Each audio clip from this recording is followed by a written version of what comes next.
Here's everything you need to know to play squad. If you don't understand the map, you're going to be lost. These are the basics you need to know.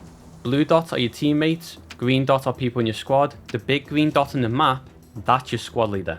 Any red kit icons is enemy positions manually marked by your squad leaders and fighting leaders. As a good rule of thumb, anywhere where your teammates aren't, the enemy could be. Also, be careful for red warning areas for friendly artillery.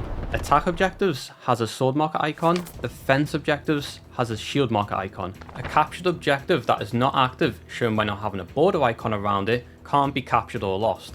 Neutral flags are objectives not controlled by any team and can be captured as long as they're capped in order. If you stay within 200 meters of an active objective, you'll probably be in the action. Each big grid is 300 meters. If you zoom in, you can see a 100 meter grid and then 33 meters. Pay attention for your squad leader move mark. It can be seen on the map and also the compass. If in doubt, ask your squad lead. There are 3 main types of spawn points. Main base, don't spawn here unless squad lead says so. Hubs, make sure your squad is nearby before spawning. Rallies, if your squad's still using it, use it.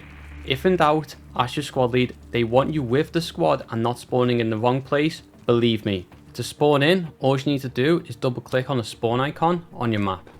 If you spawned in the wrong place, you can respawn by pressing the button above the tab key, then type respawn, then hit enter.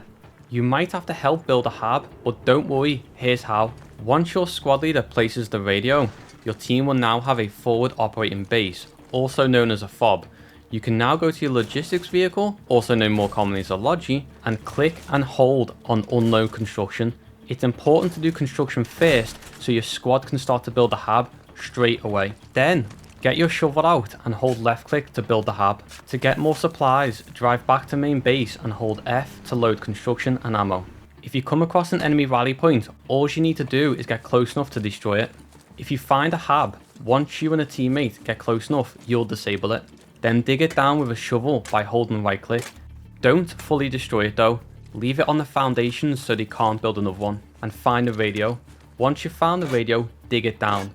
When you can't dig the radio down anymore, the radio will go into its bleed out stage until it's destroyed.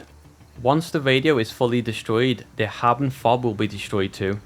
Use your time in vehicles to learn what your teammates look like, so when the fighting starts, you know who not to shoot and therefore who to shoot.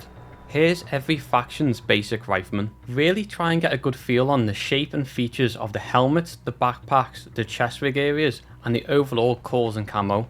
Don't worry about the small details, you can't rely on that stuff at long range anyway. You're better off spending that extra time on the key areas. If in doubt, check your map before shooting. If you're a medic, the default bandage button is 5. Hold left click to patch someone, hold right click to patch yourself up. Once patched, press the 5 key again to get the medical kit out, and then once again, hold left click to heal someone, hold right click to heal yourself.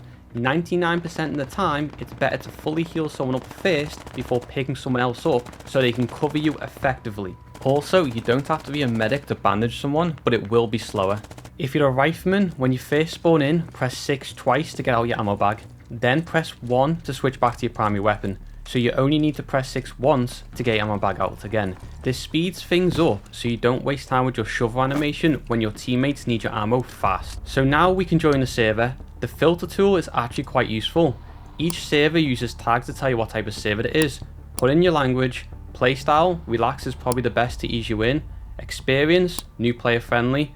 Each server has a slightly different feel, you just need to find the ones that you like and the ones you really enjoy.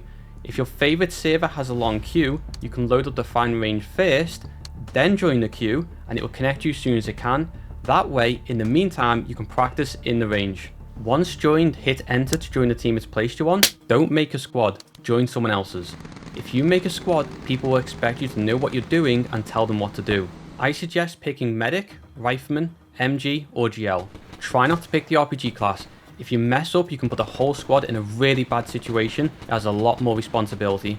Side note, some squad leaders can be fussy with the marksman kit, so unless you want to roll the dice of being kicked, just ask your squad leader. Some like it, some don't. Keep compass bearings in local comms, which is the blue voice channel. For squad comms, use references everyone can use, such as contact, north of the objective, 100 meters in the tree line. Try not to call out coordinates, as you don't want to make everyone have to stop and work out where this is. I strongly recommend you change 3 default keybinds to make your experience so much more enjoyable. If you can't shoot, move and communicate at the same time, you're putting yourself, your squad and the entire team at a disadvantage. The default keys are V and B. If this is comfortable for you, keep it, or change them to whatever your normal comms button are. If you're looking for some ideas, I use the 2 buttons on the side of my mouse. You'll be communicating a lot in squad, so make it something that is comfortable, easy and doesn't limit yourself. The next keybind is the map and scoreboard.